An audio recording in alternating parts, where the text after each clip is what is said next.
사실 우리가 사경에서부터 그리스도의 대속을 기반으로 해서 은혜를 나누고 있습니다. 우리가 지난 시간 부활절을 맞이해서 이 부활이 그리스도의 대속의 완전성을 증명해냈다라는 사실을 들었습니다. 오늘은 그 그리스도의 완전한 대속이 우리에게 주는 유익이 무엇인지를 살피고자 합니다. 그것은 불의한 나를 의롭다 하시는 하나님의 은혜를 입는 것입니다. 자, 바울은 의롭다 하시는 은혜를 말하기 전에 4절에서 우리의 일상의 예를 들고 설명을 합니다. 만일 내가 어떤 사람을 위해 일정량의 일을 했고 그는 내 월급을 지불합니다. 이렇게 일한 대가에 합당한 월급을 주는 것을 은혜라 말하지 않습니다. 그가 나에게 월급을 주는 것은 일한 대가를 지불하는 것으로서 합당한 것이죠. 만약 지불하지 않으면 그는 나쁜 사람이고 나에게 빚이 있게 되는 것입니다. 나는 일을 했고 수고했어요. 그러하게 그가 나에게 월급을 주는 것은 은혜로운 일이 아닙니다. 그는 그저 빚을 갚은 것뿐이며 그것은 친절도 아니고 자비로운 마음도 아닙니다. 그것은 마땅한 것입니다. 그것은 은혜가 아니죠. 바울은 곧이어서 5절에서 그가 말하고자 하는 핵심으로 들어가기 시작합니다. 그는 5절에서 이를 아니할지라도 경건하지 아니하는 자를 의롭다 하시는 이를 믿는 자에게는 그의 믿음을 의로 여기시나니. 이 구절이야말로 인간이 타락한 직후에 신구약 전체가 말하고 또 말했던 핵심입니다. 이것은 인류 전체가 빠져있는 가장 심각한 난제를 해결하는 대안이며 참된 그리스도인이 되는 길이 무엇인지를 밝힌 성경의 핵심이라고 말씀드릴 수 있습니다. 불의한 자를 믿음으로 의롭다 여기시는 칭의, 바로 이것입니다.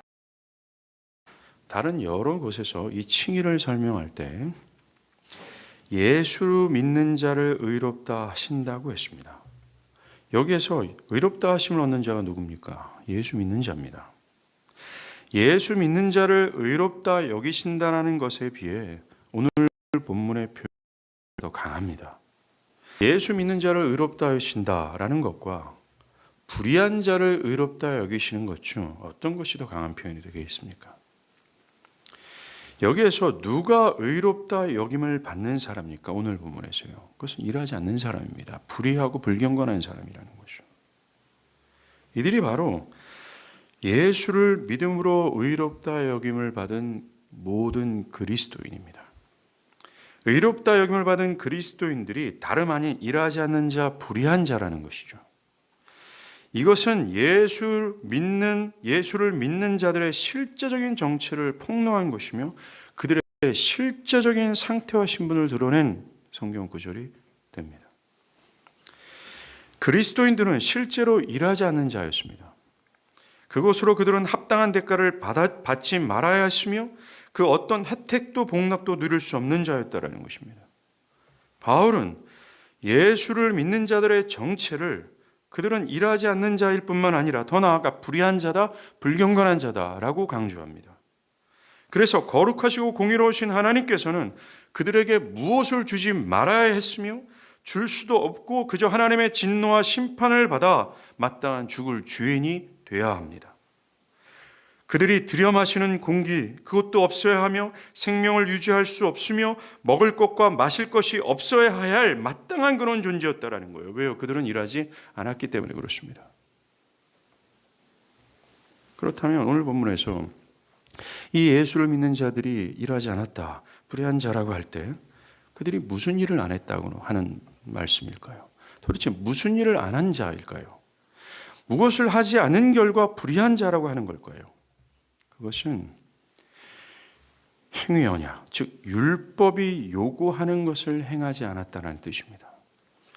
여러분이 잘 아는 것처럼 행위언약, 이 율법은 마음으로나 행위로나 하나님의 모든 명령을 완전하게 순종하는 의를 요구합니다. 이것은 마치 4절에서 만일 내가 어떤 사람을 위해 일정량의 일을 하게 되면 그가 나에게 월급을 준다는 서로 간의 약속, 계약과 같은 것이죠. 행위 언약은 이와 같이 인간이 하나님의 모든 명령을 완전하게 순종할 시 그것에 합당한 값인 구원을 주겠다라고 하는 일종의 계약과도 같았습니다. 이것이 구원의 조건이라는 거죠. 이 율법의 요구에 대해 나의 마음, 행위, 마음의 의도까지 조금 더 벗어나서는 안 된다는 거예요. 철저히 나 외에 하나님 다른 신을 두지 말라고 하는 철저한 하나님의 중심에서 그 어떤 것도 벗어나지 말아야 되는 것입니다. 구원을 얻기 위해서는, 다르게 말하면 의롭다함을 얻기 위해서는 기필코 이 요구에 충족돼야 돼요. 구원을 얻기 위해서는 모든 하나님의 마음과 그 방향성과 삶의 모든 행위가 이 율법의 요구에서 조금 더 벗어나서는 안 된다는 것입니다. 이렇게 될 때야 하나님의 의롭다함을 받을 수 있어요. 그 결과가 구원이라는 겁니다. 구원은 철저히 행위 언약과 구원이 있어요. 구원은 철저히 행위를 충족해야 받을 수 있는 것입니다. 하나님께 의롭다함을 받기 위해서는 이 행위 언약의 완전한 순종, 이것이 필요하다는 거죠. 그러나 타락으로 인해 하나님의 형상을 닮은 모든 영광을 인간에게 주셨지만 인간은 네가 하나님이 아니라 내가 하나님이야 라고 하면서 것을 타락이라 그래요. 이 타락으로 하나님으로 부여받았던 하나님의 형상을 잃어버립니다. 과 지식을 알 수 있는 지혜를 잃어버렸어요. 그 하나님의 뜻에 명령에 순종할 수 있는 의지와 능력을 다 상실했습니다. 뜻을 순종할 수 없을 뿐만 아니라 하기를 원치 않는 상태로 그들의 지혜로는 하나님을 알 수 없게 되었다라는 겁니다. 사랑하는 여러분, 나를 비롯해 이 사회에서 그들이 즐거움과 기꺼이 함으로 하나님의 명령이니까 만약 여긴 중 10년을 하나님의 말씀을 즐거워함으로 심지어 죽기까지 하나님을 향하는 것이 나에게 기쁨이 되지 않는다면 여러분들은 여전히 구원의 상태가 아니라 타락의 상태에 있다는 사실을 기억하십시오.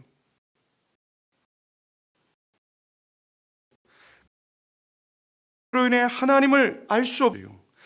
인간에게 남아있는 것은 하나님은 온데간데 없고 오직 자신을 하나님으로 주장하며 자신의 와 정신을 진리로 믿고 진리 따라가며 나를 이루고자 하는 의지와 본성이 있을 뿐이라는 것입니다. 인간의 습성과 본성이 기울어지게 되었다는 거예요. 정신과 의지가 부풀고 도구하게 되었다는 겁니다. 그 인간은 행위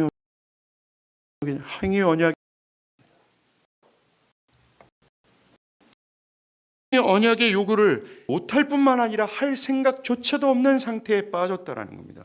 그 결과 어떻게 해요? 하나님의 계약에 따라 그들은 행위 언약이 정죄하는 죽음에 또 하나님의 진노와 하나님의 형벌에 직면해 있게 된 거예요. 하나님의 요구에 순종하지 못할 뿐만 아니라 도리어 그것을 반역하고자 하는 의지만 갖고 있는 그들은 영원한 형벌에 직면해 있는 것입니다. 사랑하는 여러분, 이것이 여러분들의 진실이에요. 이것이 여러분들의 진실된 상태요. 또한 진정한 현실이라는 것입니다. 여러분들의 현실은 돈이 없다, 또한 건강이 좀 필요하다라는 것이 진정한 현실이 아니라는 겁니다. 여러분들의 진정한 현실은 내가 어느 직업을 가졌다, 내가 어떤 학위를 가지며 연봉이 얼마다가 중요한 것이 아니라는 것입니다. 그것이 진짜 현실이 아니라는 겁니다. 그 현실은 곧 멈추게 돼 있어요. 그 현실은 곧 사라질 현실이라는 겁니다. 여러분들의 가장 진실한 현실과 진정한 현실은 바로 이거라는 겁니다. 이 진실을 깨달아야 돼요. 이 진실을 깨닫지 않으면 나에게 진짜 필요한 것이 무엇인지를 알 수가 없어요. 아직까지 너무나 많은 사람들은 자신의 진실을 모릅니다. 자신의 진실은 돈이 없기에 돈이 필요한 것이 당신의 자신에게 가장 필요한 요소라고 생각합니다. 자신의 진실은 더 많은 연봉을 얻는 것, 더 큰 집을 살아가는 것, 내 질병 때문에 내가 고생하는 것이 나의 현실이라고 생각을 해요. 그래서 사람들은 자신에게 필요한 것이 건강이요, 돈이요, 진급이요, 결혼이요, 직장이라고 생각해요. No! 그게 아니라 여러분들의 진실은 바로 이거예요. 이것을 깨닫지 않으면 이 타락과 형벌과 진노에서 벗어나고자 하는 그 피로를 구하지 않게 돼요. 교회를 연락에 다닙니다. 그럼에도 불구하고 자신의 현실을 파악하지 못한 결과 내게 필요한 가장 궁극은 구원이요 생명이구나, 이것을 구하지 않는 사람들이 허다해요. 한 가지 기억할 게 있습니다. 자, 아담은 하나님과의 계약을 깨뜨렸어요. 선악을 먹지 말라는 명령을 반역한 결과 이 하나님의 언약이 깨졌습니다. 그때 하나님은 인간을 구원할 의무에서 자유로워졌어요. 사람에게 영생을 주지 않아도 된다는 것입니다. 하나님의 의무는 딱 한 가지가 있어요. 그 명령을 따르지 않을지 죽을 거라고 하는 이 계약을 실행하셔야 되는 의무만 하나님께 있는 겁니다. 언약을 깬 아담은 비록 순종할 힘을 잃어버렸어도, 타락으로 인해서 모든 것을 다 잃어버렸어도 그 의무에서 자유로워진 것이 아니라는 거예요. 여러분들 생각해 보세요. 내가 빚을 엄청 졌어요. 내가 빚이 없다고 해서 그 채무를 시행해야 될, 빚을 갚아야 될 의무에서 여러분들이 자유로워집니까? 아니에요. 빚을 갚을 능력이 없어도 여전히 빚을 갚아야 될 의무는 여전히 살아있는 것처럼 이 행위 언약을 지켜내야 구원을 받는다라는 이 의무는 인간에게 여전히 남아있는 것입니다. 구원은 이 행위 언약을 충족시킨 자만이 누리는 은혜예요. 이 행위 언약이 충족시켜 그 대가로 구원을 받는 겁니다. 이 법적 구속력은 여전하다라는 것이죠. 여전히 의롭다함을 얻기 위해서는 일해야 된다라는 것입니다. 이래야 그 대가로 의롭다함을 얻어 구원을 받아요. 그런데 이 율법을 행할 의지와 능력이 없는 겁니다. 그래서 바울이 로마서 3장 20절에 그러므로 율법 행위로 그 앞에 의롭다 하심을 얻을 육체가 없다.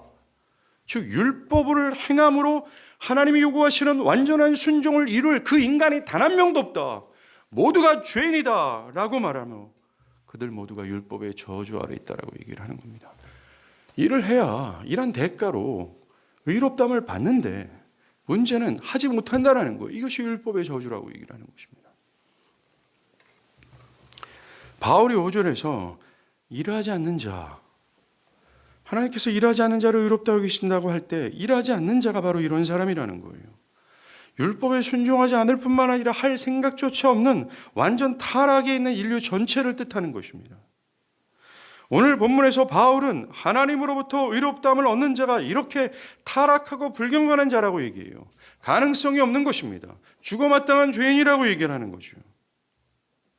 오늘 본문에서 불의한 자를 의롭다 하신다고 말한다면 현재 예수를 믿음으로 의롭다함을 받은 모든 신자가 어떤 존재인 거예요?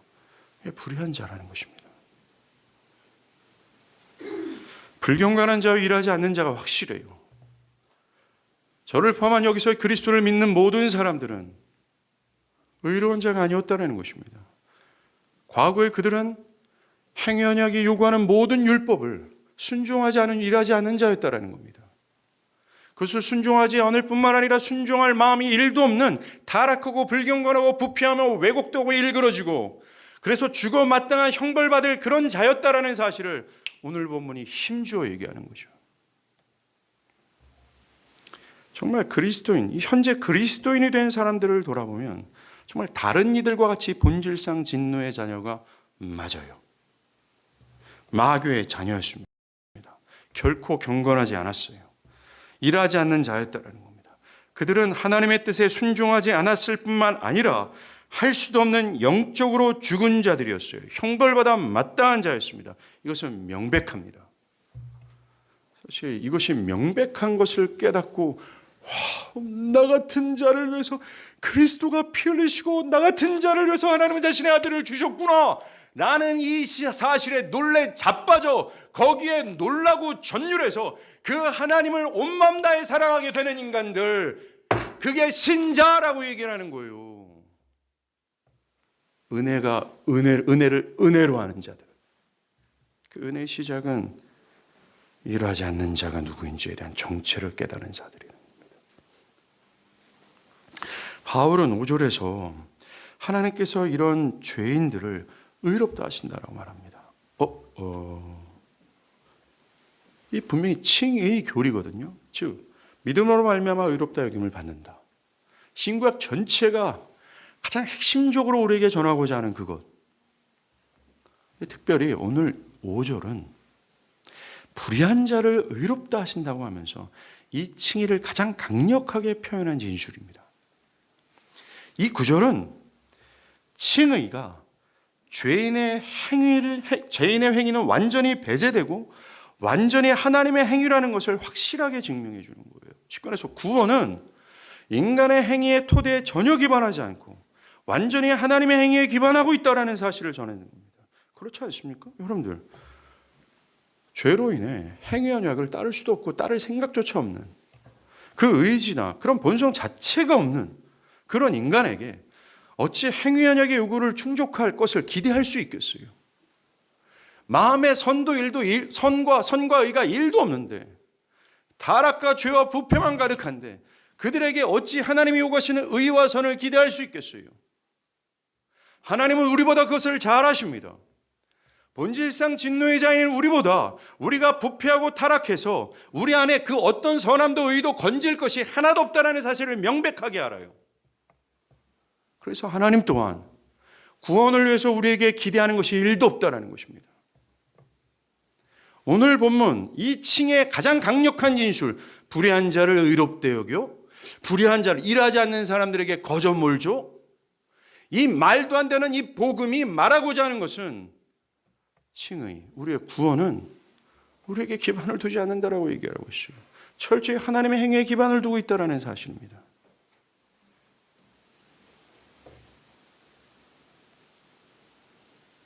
이 말을 우리가 잠시 생각하면 현재 예수를 믿어 의롭다함을 얻은 신자들 있잖아요. 교회 다니는 사람들. 내가 예수를 믿는다. 그래서 난 의롭게 되었다. 라고 하는 신자들에게 뭐라고 얘기하면 너희들에게 자랑할 것이 없어. 너희가 의롭다함의 여김을 받는 것은 전적인 하나님의 행위야. 너희들은 본래부터는 불의한 자였어. 너희들은 일하지 않았어. 그런데 하나님께서 너희를 의롭다 여김을 받는 은혜를 받은 것뿐이야. 그래서 너희들한테는 자랑할 것이 없어. 내세울 것이 없어. 라고 말해준다는 겁니다. 정말 하나님의 행위였어요. 오로지 은혜였다라는 겁니다. 주의할 것이 있습니다. 어떤 사람들은 하나님께서 불의한 자를 의롭다 여기신다는 것을 이렇게 생각을 해요. 그 불의한 자가 딱 믿는 순간 그 믿음으로 그들에게 어떤 의가 확 주입이 돼서 그들이 실제적으로 선해져서 하나님을 의롭다 여긴다. 그렇게 생각합니다. 믿음으로 진짜 그들이 의로워지니까 하나님이 의롭다 여기신다라고 생각한다는 거죠. 믿음은 그 어떤 역할도 하지 않습니다. 칭의는 여러분들을 변화시키는 것이 아니에요. 그 사람들이 말하는 것처럼 우리가 믿는 순간 우리가 진짜 트랜스포머인가요? 그 자동차가 로봇 되는 거. 트랜스포머죠? 우리가 딱 믿는 순간 그지 같은 자동차 탔는데 그 노란색 자동차. 그지 같은 믿는 순간 디리리가 딱 이렇게 해서 하나님 모시고 완전해, 완벽해. 그렇게 만들어지는 것이 결코 아닙니다. 그렇게 해서 하나님께서 의롭다 여기시는 것이 아니에요. 이 구절의 의미는 여전히 불경건한데 의롭다 하신다는 겁니다. 여전히 한 것이 하나도 없는데 여전히 과거와 똑같은 죄인 중에 괴수인데 의롭다 여기신다는 것입니다. 여러분들이 생각해 보십시오. 어찌 믿음 하나가 우리를 의롭게 완전하게 만들 수가 있겠어요? 여러분들이 평생 이를 악물고 바리새인들처럼 하나님의 요구하시는 이 거룩한 삶을 성취하고 성취해 보려고 노력해 보십시오. 제가 장담컨대 여러분들은 끊임없는 실패와 절망을 맛볼 수밖에 없어요. 하나님께서 의롭다 여기시는 이 불의한 자들은 믿음으로 의로워져서 하나님이 의롭다 여기시는 것이 아니에요. 여전히 부패하고 여전히 한 일이 없고 여전히 마귀의 자녀와 같고 여전히 본질상 진노의 자녀와 같은 상태에 있는 자들을 의롭다 여기시는 겁니다. 기독교의 구원은 그놈이 구원받을 만한 놈이다 라고 해서 구원을 주시는 것이 아니라 구원의 근거가 하나도 없고 도리어 형벌과 진노를 맞아 마땅한 상태의 그를 그대로 의롭게 여기시는 거예요. 여러분들, 이 캐톨릭은요, 그가 세례를 받거나 믿음을 믿는다면 의로워져서 의롭다 여긴다 라고 생각을 합니다. 세례로 인해 의롭게 되기 때문에 의롭다함을 받는다라는 말이죠. 이것은 경건하지 않는 자를 의롭다 여기시는 하나님의 이 하나님이다라는 이 바울의 주장과 완전 정반대 아닙니까? 칭의는 의롭지 않아요. 조금도 변화된 것이 없어요. 행위 언약의 차원에서 보면 맞아 죽을 죄인인데, 그 전과 다름없는 죽을 죄인인데 의롭다 여기시는 것입니다. 제가 예수를 믿을 때 과거의 김영치와 똑같아요. 현재의 김영치와 똑같아요. 본질상 진노의 자녀요. 일하지 않는 나의 신분은 조금도 변화되지 않았어요. 나는 정말 거지 같아요. 나는 말라 비틀어지며 하나님 보시기에 아름다운 요소는 1도 없어요. 그냥 하나님의 진노가 나를 덮쳐야 될 그런 형벌을 맞아 마땅한 죽을 죄인입니다. 근데 하나님은 나를 보시면서 와, 김영치 너 의롭다. 즉, 너 온 천지에서 가장 완벽하고 완전하다. 너한테 뭔가 더할 필요도 없고 뺄 요소가 없다. 너 그 자체가 완전하다 라고 칭하시는 것이 칭의예요. 복음이라는 것입니다. 구원의 기독교의 복음이라고 얘기하고 있어요. 자, 그렇다면 여기서 저는 질문이 생겼습니다. 하나님이 불의한 자를 그냥 의롭다 하신다면 정의롭지 못하다라는 것이죠. 불의한 자를 의롭다 여기시고 일하지 않는 자에게 어떤 것을 준다면 정의롭지 못하고 의롭지 못해요. 만약에 정의롭지 못하고 의롭지 못한다면 그가 죄를 미워하시는 거룩하신 하나님이실까? 죄인들이 마땅히 행해야 될 완전한 순종이 없는데 의롭게 한다면 그들의 빚은 어떻게 할까요?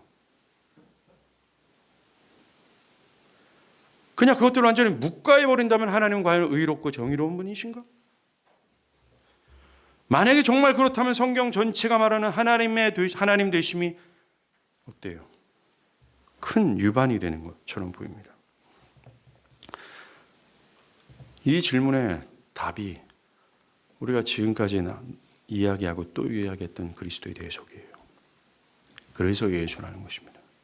하나님은 이 난제를 그리스도께서 대신 죽고 대신 율법의 의를 충족하신 이 그리스도의 죽음 안에서 다 충족했다는 겁니다. 그리스도의 대속이 하나님이 경건하지 않는 자를 의롭다 하실 수 있는 근거예요. 하나님은 무작정 죄인을 의롭다 하시는 것이 아니었고 아닙니다. 그들의 죄를 그저 무마시키면 그것은 하나님의 공의와 충돌하게 되며 하나님은 정의롭지 못한 분이 됩니다. 자신이 태초에 세운 법 있잖아요. 태초에 세운 계약 있잖아요. 나의 모든 율법을 행위로나 마모나 충족시켜야 구원이고 그렇지 못할 시에 죽는다 라고 하는 이 법을 스스로 깨버리는 무법한 자가 되어버리는 겁니다. 그러나 하나님은 공의로운 분이고 의로운 분이십니다. 거룩한 분이죠. 그래서 하나님은 죄인을 의롭다 하시기 위하여 그들이 지불해야 될 그 완전한 순종을 그리스도가 대신 순종케 하심으로 그리스도 안에서 충족하셨어요. 이 불의한 자들이 지불해야 될 이 완전한 순종을, 근데 그 완전한 순종을 하지 못한 그 빚을 그리스도가 그들 대신 형벌을 맞아 죽음으로 이 그리스도 안에서 그것을 충족하셨습니다. 그러하기에 하나님은 그리스도 안에서 충족된 의 안에서 그리고 그리스도의 대속적인 죽음의 의를 통하여 죄인을 의롭다 하시는 거예요. 자세히 한번 볼게요. 잘 들으셔야 됩니다. 하나님은 불의한 자를 의롭다 여기시기 위하여 아들을 그들의 대리자 대속자로 삼으셨습니다. 불의한 자들의 죄를 대신 짊어지셔서 그들이 받아야 될 처참한 죽음을 감당케 하는 화목제물로 아들을 삼으셨다는 거예요. 의인이 아니라 죄인을 위해 그렇게 하셨다는 것입니다. 이사야서 53장 6절의 말씀처럼 여호와께서 우리 모두의 죄악을 그에게 담당시키시고자 하나님은 불의한 자와 똑같은 육체를 입고 예수를 이 땅 가운데 보내셨어요. 그리고 예수는 하늘의 모든 영광을 버리시고 기쁨으로 여기에 순종하셨습니다. 누구를 위해요? 의인이 아니라 죄인을 위해서 말입니다. 그리고 불의한 자를 의롭다 여기시기 위해 하나님은 죄인들의 모든 죄악을 다 뜯어내요 그리스도 예수께 다 옮겨버리셨어요. 그리고 그리스도를 죄인으로 만드셨다는 겁니다. 이것은 그가 죄가 있어서 죄인이 된 것이 아니라 법적인 의미에서 법적인 죄인으로 여기셨다는 겁니다. 즉 하나님은 죄인들, 이 불의한 자들의 모든 죄악을 다 뜯어내셔서 그리스도께로 다 옮기셨어요. 그 순간 그리스도는 죄의 덩어리가 되신 거죠. 우리의 죄를 사하시고자 우리가 받아야 될 모든 죄악과 죄책을 다 하나도 남김없이, 여기서 가장 중요한 단어가 하나도 남김없이라는 겁니다.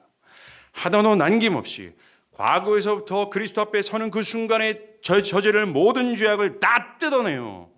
안 뜯어진단 말입니다. 우리의 힘으로는. 이 세상의 강력한 힘으로도 이게 안 뜯어진단 말입니다. 그 하나님의 강한 손길로 다 뜯어내요. 그리스도께 다 옮기셨어요. 그리고 우리가 받아야 될 죄에 대한 하나님의 진노와 죽음을 그리스도가 대신 감당케 하셨다는 겁니다. 고린도서 5장 21절 하나님의 죄를 알지도 못하시는 이를 우리를 대신하여 죄로 삼으신 것은 우리로 하여금 그 안에서 그리스도 안에서 하나님의 의가 되게 하려 하십니다. 불의한 자들의 죄가 모두 예수에게 옮겨진 후 하나님의 진노와 형벌을 받아야 될 모든 인류가 그가 되셨어요. 불의한 자 중 불의한 자가 되셨다는 겁니다. 모든 불의가 예수께 다 옮겨졌어요. 그 시간 예수는 하나님의 아들로 보이신 것이 아니라 창세기 3장서부터 하나님께서 진노하시고 하나님께서 혐오하시는 죄덩어리가 된 겁니다. 그래서 하나님은 불의하고 이 죄를 향해 지금까지 하나님께서 억누르고 인내하셨던 당신의 진노를 한순간에 다 쏟으셨어요. 불의한 자들에게 쏟아야 될 하나님의 진노와 형벌이 그 예수께 다 쏟아졌다라는 겁니다. 예수는 하나도 남김없이 그 모든 것을 다 자신의 육체로 받으셨어요. 오늘 오후 예배 때 우리가 성찬할 때 떡을 뗍니다. 그 떡이 바로 우리가 받아야 될 모든 형벌을 대신 짊어진 그리스도의 살과 몸뚱아리를 의미하는 거예요.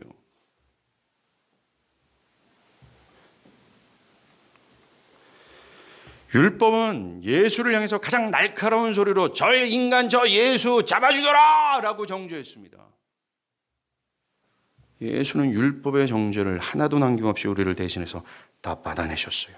하나도 남지 않도록 하나님의 모든 형벌을 다 우리를 대신해서 받으셨습니다.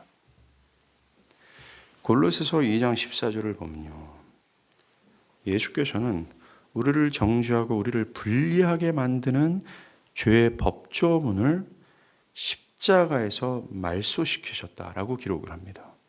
그래서 죄의 법조문은 저 하늘에 있는 우리 죄악의 장부와 같은 의미입니다. 우리는 하늘에 있는 우리의 죄악의 장부를 폐기해야만 구원을 받을 수 있어요. 그 죄의 장부는 우리의 악행의 기록입니다. 그 기록이 마땅한 형벌과 함께 말소가 되어야 돼요. 각각의 모든 죄악들에 어울리는 형벌을 다 치르고 각각의 모든 것을 다 지불해야 그 죄의 장부가 말소가 되고 클린업 되는 겁니다. 그 장부를 폐기하기 위해 그리스도께서 우리가 받아야 될 각각의 끔찍스러운 고통과 죽음을 당하신 거예요. 우리의 모든 기록의 장부가 그리스도께 옮겨져서 그리스도가 십자가에 걸려요. 십자가에 걸린 예수는 우리의 법조문과 같은 겁니다. 우리 죄악의 장부와도 같은 거예요. 하나님은 우리 기록의 모든 죄의 장부에 각각의 형벌을 내리셔야 될 그 형벌을 예수의 머리부터 발끝까지 자근자근 다 쪼개시고 찢기시면서 내리신 거예요. 예수께 그것이 옮겨지고 그것에 따른 각각의 형벌이 예수를 내려친 겁니다. 그 결과 예수가 그것을 다 담당하여 죽은 결과 우리의 법조문의 모든 기록은 다 말소가 되고 폐기 처분되어지고 클린업 된 거예요. 하나님은 그것을 두고서 내가 다시는 믿는 너희들의 죄를 기억하지 않을 거야 라고 하셨어요. 이 그리스도의 대속적 죽음으로 말미암아 불의한 자들에게 내려야 될 모든 형벌은 다 충분히 다 만족이 되었습니다. 또한 그가 죽기까지 하나님의 말씀에 복종함으로 율법이 불의한 자들에게 요구하는 모든 완전한 순종, 의가 그리스도의 의로 말미암아 그리스도의 대속으로 말미암아 충족이 됐어요. 이것이 우리가 지난 시간 다뤘던 다 이루었다라고 하는 그리스도의 외침을 통해서 알 수 있지 않았습니까? 정말로 예수는 불의한 자들이 의롭다 여김을 받게 할 모든 것을 다 하셨어요. 더 이상 의롭다함을 얻기 위해 해야 할 일이나 하지 말아야 될 일이 없을 정도로 그가 다 하셨습니다. 그래서 하나님께서는 불의한 자를 의롭다 하실 때 죄인들의 행위의 크기와 크고 작은 것에 의하지 않습니다. 그가 얼마나 악행을 저질렀는가, 그가 얼마나 선행을 했는가라고 구원을 결정하지 않습니다. 완전히 다른 방식으로 구원하세요. 아까도 살폈지만 우리의 행위에는 아예 소망이 없기 때문에 그래요. 구원의 소망은 오로지 그리스도의 대속적 죽음과 순환에서만 있습니다. 하나님은 아까도 말해요. 우리보다 우리를 잘 아세요. 야, 이 인간을 통해서 내가 의롭다 여김을 받는 이 의의가 구할 것이 없다라는 겁니다. 혹시나 여러분들이 그런 생각을 갖고 계신 분들이 있습니까? 그런 생각을 하는 분들이 일종의 이런 분들과 마찬가지입니다. 내가 어떤 선한 일을 했어요. 뭔가 뿌듯함을 느낍니다. 내가 신앙생활을 좀 열심히 하고 매일같이 성경 읽고 기도를 했어요. 그것 때문에 뿌듯합니다. 그 사람들이 여기에 포함됩니다. 반대로 내가 신앙생활을 변변치 못해요. 내가 신자로서의 삶을 살지 못합니다. 그리고 매일 기도와 성경을커녕 그냥 되는 대로 살아갑니다. 그것 때문에 뭔가 좌절해요. 이 율법주의자가 여기에 포함되어 있다는 겁니다. 하나님은 우리와 절대 상대하지 않습니다. 하나님이 상대하시는 분은 그리스도 예수예요. 우리를 대신한 우리의 대리자, 우리의 대속자만을 상대하신다는 겁니다. 왜요? 그리스도 뒤에 있는 이 모든 인류는 정말 허랑방탕하고 건질 게 없는 인간이기 때문에 그래요. 한마디로 군대라고 따지면 용병 한 사람만 뛰어나고 다른 모든 군인들은 단 한 명도 죽이지 못하는 오합지졸도 같아요. 수억 명의 군대들이 있어도 마귀 두세 사람, 율법 하나만 있어도 다 이길 수 있는 죄인 중에 죄인입니다. 그런데 그들의 대표자, 대장이시요 대리자요 대속자신 예수만 강건해요. 예수만 의로워요. 예수만 거룩해요. 예수가 다 있단 말입니다. 하나님이 구원을 위해서 상대하는 분은 예수 뒤편에 있는 인간이 아니라 예수 한 명만 상대해요. 그래서 우리는 예수를 가져야 돼요. 예수에게 손을 뻗어 그랩해야 되는 겁니다. 내가 예수가 안 믿어줘도 믿어야 되는 것이고, 예수 믿기가 부끄러워도 예수를 붙들어야 되며, 나에게선 어떤 소망도 선도의도 없기에 예수만 보시기에 그 예수 그만 붙들어야 돼요. 그를 가져야 되는 겁니다. 우리는 아들을 갖지 못해서 이 성막 앞에서 술 취한 자처럼 기도했던 한나 있잖아요. 아들을 좀 주세요. 이 약속의 아들을 주세요 라고 구했던 그 한나처럼 우리는 하나님 그리스도를 사모하고 그리스도께 울부짖고 그리스도를 가져야 되기를 사모해야 돼요. 구원은 예수를 믿음으로 가졌느냐 그렇지 않느냐로 결정되기 때문에 그렇습니다. 구원은 너저분한 여러분들의 행위로 결정되는 것이 아니에요. 일도 안 됩니다. 여러분들의 도덕적인 생각도 거기에 기여 못해요. 어차피 여러분들은 하나님 보시기에 실패자요 부패하고 타락한 존재들 뿐입니다. 그것을 어찌 우리가 자랑할 수 있어요? 성경은 오늘 얘기하지 않습니까? 불의한 자를 의롭다 여긴다고. 우리가 다 불의한 자예요. 근데 왜 바둥바둥 내가 의로운 자라고 고집을 합니까? 왜 바둥바둥 내 안에서 어떤 선이 나올 수 있다라고 기대를 하나요? 이제 하나님 그리스도를 통해서 불의한 자를 의롭다 여길 토대를 마련하셨습니다. 불의한 자들을 통해서 토대가 마련해진 것이 아니라 예수를 통해서만. 하나님께서는 믿음으로, 이제 기억해야 될 게 믿음으로예요. 믿음으로 그리스도께서 하신 완전한 대속을 그들에게 전가시킵니다. 믿음으로 전가된 그리스도의 대속을 보시며 그들이 아닌 그리스도의 대속을 보시며 저에게 이 그리스도의 대속이 믿음으로 전가되었다면 하나님은 나라는 기명체를 보시는 것이 아니라 옮겨진 그리스도의 대속을 보시며 와우, 너 다 했네? 십자가에서 형벌을 다 지불했네? 와우, 너 율법을 다 순종했네? 라고 보시는 거예요. 나를 안 보시고 이것만 보신다라는 겁니다. 근데 오늘날 신앙하는 사람들은 하나님이 자꾸 나를 보신다고 생각해요. 누가 하나님이 여러분들을 보시겠습니까? 이것이 칭의예요. 이 법적인 선언입니다. 여전히 불의하고 구원을 위해 아무것도 할 수 없는 자에게 믿음으로 그리스도의 의의 옷을 입히시는 거예요. 위장시키시는 겁니다. 그 안에 몸뚱아리, 그리스도의 그 거룩하고 완전한 의로운 의의 옷을 입은 이 몸뚱아리는 부패하고 썩어지고 죄악의 구덩이와 피고름이 절절로 넘치는 흉측한 괴수인데 그 괴수에게 믿음으로 하나님께서는 그리스도의 거룩한 의의 옷을 입히신 거예요. 만약 그 거룩한 그리스도의 옷을 입고 지옥의 팔활 타오르는 이 불 속으로 뛰어든다 할지라도 절대 그 인간 타 죽지 않으며 율법의 밑바닥서부터 그 인간을 향해서 계속해서 정죄한다 할지라도 그리스도의 의의 옷을 입은 그 인간은 절대로 1도 정죄할 수 없어요. 모든 율법의 정죄, 마귀의 참소는 물러날 수밖에 없을 정도입니다. 하나님은 믿음으로 그리스도의 의의 옷을 덧입힌 그를 보는 게 아니라 덧입은 이걸 보시는 거예요. 그래서 의롭다 하시는 것입니다. 하나님은 이렇게 죄인들의 죄를 그냥 무마시킨 것이 아닙니다. 그리스도를 통해서 죄인들이 지불해야 될 모든 값을 지불케 하시고 이 죄인들이 해야 될 모든 완전한 순종을 그리스도 안에서 다 충족하셨어요. 하나님이 경건하지 않는 자를 의롭다 하시는 것은 결코 불의한 것이 아닙니다. 행위 언약의 요구를 그리스도 안에서 충족하시고 그를 믿는 자들의 믿음으로 그 충족된 의를 그들에게 다 옮기시는, 그리고 그를 믿는 자들이 마치 예수처럼 다 행했다고 여기시는, 그래서 그 의 안에서 의롭다 하시는 거예요. 일하지 않는 자인데 마치 일한 자로 여기주신다는 거죠. 일한 자가 받아야 될 합당한 대가를 주신 겁니다. 이것이 칭의예요. 이게 하나님이 구원하는 방법입니다. 이게 바로 은혜입니다. 하나님의 은혜는 그리스도의 의 안에서 그리스도의 의로 말미암는 은혜예요. 그리스도 쏙 빠지면 은혜는 있을 수 없습니다. 그리스도가 없이 은혜라면 이 은혜는 불의한 은혜이며 그래서 영원히 존속될 수 있는 은혜가 아니에요. 그러나 우리가 받은 의는 완전한 의, 우리가 받은 성령은 완전하게 영원할 수밖에 없다는 것입니다. 하나님의 용서는 의로운 용서입니다. 예수가 다 했으니까.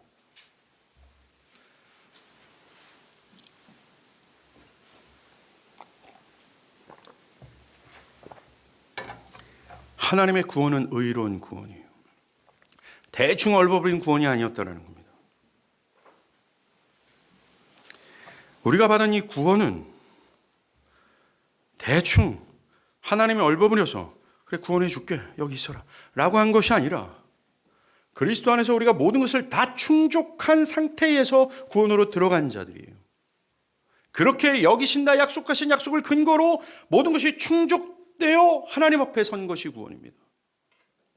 그러하기에 우리는 부끄러워할 필요가 없어요. 충분히 담대히 하나님께 나아갈 수 있다는 것입니다.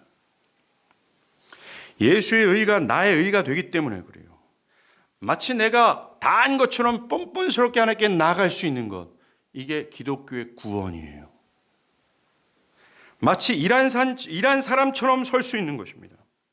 우리의 구원은 그냥 무마시킨 구원이 아니라 구원에 필요한 모든 요구를 다 충족시키는 의로운 구원이기 때문에 그래요. 뭐가 모자라서 부끄러워합니까? 뭐가 모자라서 주저하고 있어요? 뭐가 모자라서 그 거룩하신 하나님 앞에 나아가기를 부끄러워합니까? 그리스도께서 다 하신 모든 것을 믿음으로 나에게 영원토록 주셨는데 이거 들고 나가야 되는데 여전히 우리는 이것을 숨겨놓고 나의 나됨으로 나가려고 그래요. 그자는 실패합니다.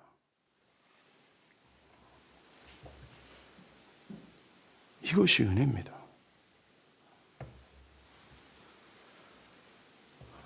믿는 자를 그리스도처럼 여겨주시고, 와, 완전하다, 흠이 없다, 더 이상 뭐가 필요 없다라고 여겨주시는 것 자체가 은혜 아닙니까? 불의한 자를 의롭다 하시기 위해서 아들을 내어주시고, 그 아들은 자신의 육체를 내어주셨어요. 이게 은혜 아닙니까? 구원을 위해 불의한 자가 한 것이 아무것도 없고 하나님이 다 하신 것, 그것이 은혜 아닙니까? 불의한 자들이 믿을 때 믿음으로 그들을 의롭다 하시는 하나님의 일방적인 행위 자체가 은혜 아니에요? 일하지 않는 자에게 일한 자에게 내려주는 그 엄청난 보상을 주시는 것이 은혜 아닙니까?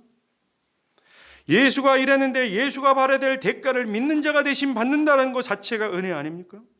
우리가 받은 것은 은혜요. 우리의 구원은 은혜 그 자체예요. 불의한 자가 의롭다 여기는 불의한 자를 의롭다 여기시는 것은 은혜이기에, 불의한 자가 구원을 받는 것은 은혜로 되어지 불의한 낫을 받을 수 있음을 기억하셔야 돼요.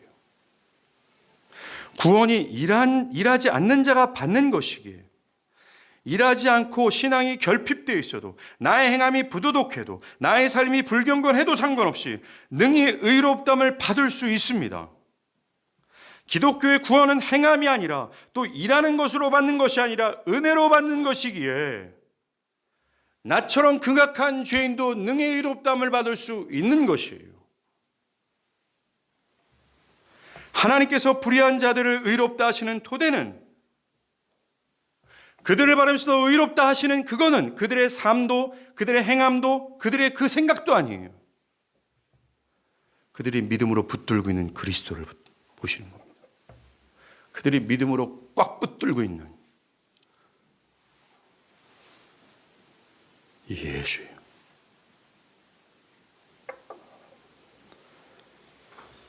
정말 구원은 행함으로 일하는 것으로 받는 것이 아닌 은혜로 받는 것이기에, 나 자신이 정말 한심하다, 죄악되다, 부패하다 해도 상관없다는 것입니다. 그리스도께서 믿는 자를 위해서 하신 그 모든 일들만 하나님께서 우리를 보시기 때문에 그래요. 그래서 로마서 3장 21절에 곧 예수 그리스도를 믿음으로 말미암아 모든 믿는 자에게 미치는 하나님의 의인이 차별이 없다라고 얘기하잖아요. 믿음으로 그리스도의 의가 우리 것이 됩니다. 그것은 이를 아니할지라도 경건하지 않는 자를 의롭다 하시는 이를 믿는 자에게 주어지는 약속이에요. 만약 나 자신이 부끄러워서 믿지 못한다고 한다면 그것은 양심적인 행동이 아닙니다. 그것은 여전히 자신의 의롭다함을 받을 수 있는 능력이 있다고 여기는 교만이에요. 무엇보다 그 십자가에서 다 해주신 그리스도의 은혜를 저버리는 망동이에요. 그 선한 양심이 아니라는 것입니다. 그러니 이 약속을 믿고 그리스도를 잡으세요. 우리는 믿고 하나님 그 믿음으로 그리스도가 하신 모든 일을 우리에게 옮기시고 우리의 것으로 간주하세요. 믿음은 그 어떤 사람이라 할지라도 차별 없이 동일한 은혜를 주십니다. 믿음뿐이에요. 구원에 필요한 건 믿음뿐입니다. 이게 유일한 조건이에요. 믿음은 불의한 자를 의롭다 여기시는 그 하나님의 은혜를 받는 통로요, 출입이에요. 그리스도를 믿자마자 하나님은 그 거룩하신 의의 옷을 우리에게 덧입히시고 우리를 정결하다 거룩하다 하십니다. 여러분들 이게 은혜 아닙니까? 여러분들 아가서에서 나오는 술람미 여자 있잖아요. 술람미 여자는 유대인이 아니었습니다. 부정한 이방인이었고 그는 혈통이 불분명한 낮은 신분의 여자로서 외모는 아름답지 않았습니다. 얼굴은 검게 그을렸고 피부는 다 정말 악어 가죽처럼 딱딱한 여자였었어요. 그런데 이웃나라 공주를 왕비는 60이고 후궁은 80이었던 솔로몬이 그 술람미 여인을 보면서 뭐라 그래요? 나의 사랑 나의 어여쁘고 아무 흠이 없구나. 이거 미친 소리 아닙니까? 솔로몬이 제정신이 아니잖아요. 이것이 바로 그리스도의 고백이에요. 이것이 하나님의 고백이라는 겁니다. 술라미 같은 내가 믿음으로 그리스도의 의의 옷을 덧입힐 때 흉측한 나를 향해서 너무나도 어처구니 없고 너무나 우스꽝스럽게 나의 사랑 나의 어여쁜 자여 너 흠이 없구나 너 완전하다 라고 하시는 것이 기독교 복음이고 구원이에요. 은혜 아닙니까? 믿음입니다. 믿는다면 이 은혜를 누리게 된다는 겁니다. 심지어 성경은 믿음의 강함이나 그런 종류에 대해서는 그 어느 것도 요구하지 않습니다. 너무나 많은 사람들이 믿음의 양과 질에 대해서 고민하면서 불확실에 빠져요. 이 정도의 믿음으로 될까? 믿음이 나는 거의 없는 것 같은데. 은혜의 하나님은 그런 것을 묻지 않습니다. 믿음의 양과 질을 묻지 않는다라는 거예요. 믿음의 양과 질이 아니라 믿음으로 덧입게 된 그리스도의 의의 옷의 강함이 중요해요. 대리자 그리스도의 대석의 완전성이 중요한 겁니다. 하나님 우리를 상대하시는 것이 아니라 그리스도를 상대하시기 때문에 그래요. 여러분들 레위기 1장에 보면 번제 제사를 드리는 이 룰이 쭉 적혀 있어요. 자신의 죄를 사하고자 번제물, 희생제물입니다. 머리에 안수하는 것이 있어요. 안수할 때 나의 죄가 이 번제물에 옮겨지고 내가 받을 죽음을 번제물이 대신 받으신 죽음으로 내가 죄에서 자유케 되는 것이죠. 번제물을 드리는 사람들이 자신의 죄를 짊어질 번제물의 머리에 안수합니다. 전가시키는 거죠. 수많은 연약한 손들이, 그리고 수많은 죄악된 손들이 번제물의 머리에 안수했을 것이 분명합니다. 미심쩍어하는 사람들, 약간은 두려워하는 사람들, 약간은 부끄러워하는 사람들이 영우야 그만 자라. 번제물의 머리에 안수했어요.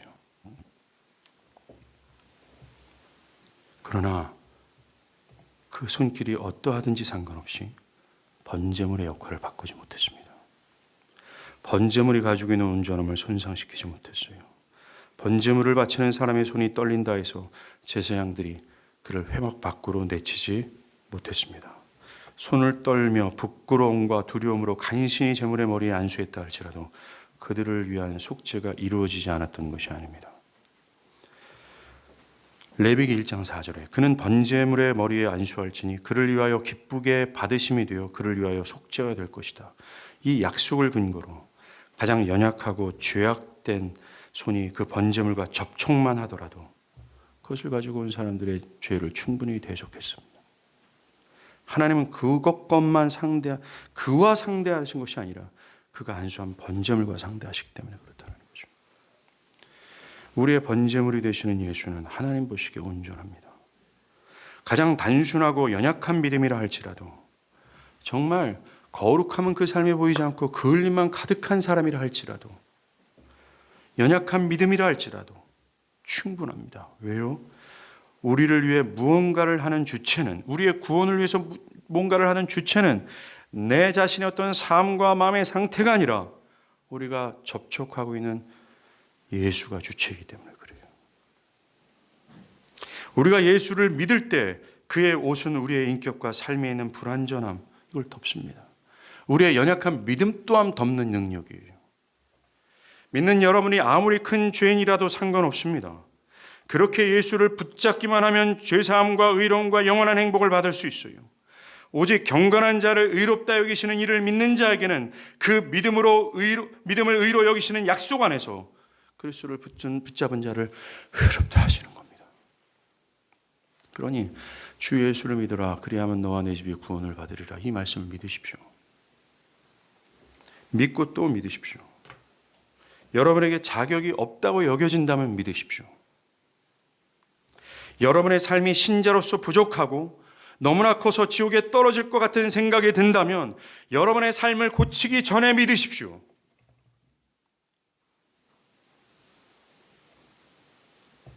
여러분의 삶을 더 거룩하게 한 후에 믿어야 된다라는 이 마귀의 유혹과 참소를 물리치십시오.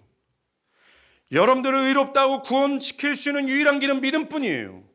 누가 감히 우리의 구원을 위해 우리에게 거룩한 삶과 거룩한 생각과 도덕적인 삶과 건전한 견해를 들이댈 수 있어요? 믿음뿐입니다. 여러분들 십자가에서 다 이루었다라고 외친 이 그리스도의 음성을 제발 좀 들어요. 그리스도가 마지막으로 한 게 뭐예요? 내가 다 했다. 내가 다 해. 너희들이 할 필요 하나도 없다. 너희들 와서 내 살을 뜯어먹고 내 피를 마시라. 그것밖에 없다 라고 하는 외침을 똑똑히 들으시길 바라요. 여러분의 생각이나 행위나 신앙의 행위, 모든 것이 하나님께 의롭다 하실 만한 것이 없음을 깨닫길 바라요. 자랑할 것이 없고 우리의 구원에 기여할 만한 것이 없다, 하나도 없다, 이걸 분명히 하고 나의 대리자 예수, 나의 대속자 예수, 나의 화목제별 되신 예수를 붙들고 늘어지는 거예요. 아무리 염치 없고 부끄럽고 거지 같고 삶은 부패하고 정신은 온데간데 없어도 우리가 그 예수 붙들고 또 붙드는 거예요. 언제까지? 그 심판대 앞에까지. 이 길밖에 없다라는 겁니다. 이 모든 불의한 자를 의롭다 여기시는 하나님의 놀라우신 은혜는 그리스도 안에서 되어지는 의를 통해서 우리에게 왔어요. 그러니 사랑하는 여러분 믿으십시오. 그리고 그 은혜의 영광을 찬양하길 바랍니다.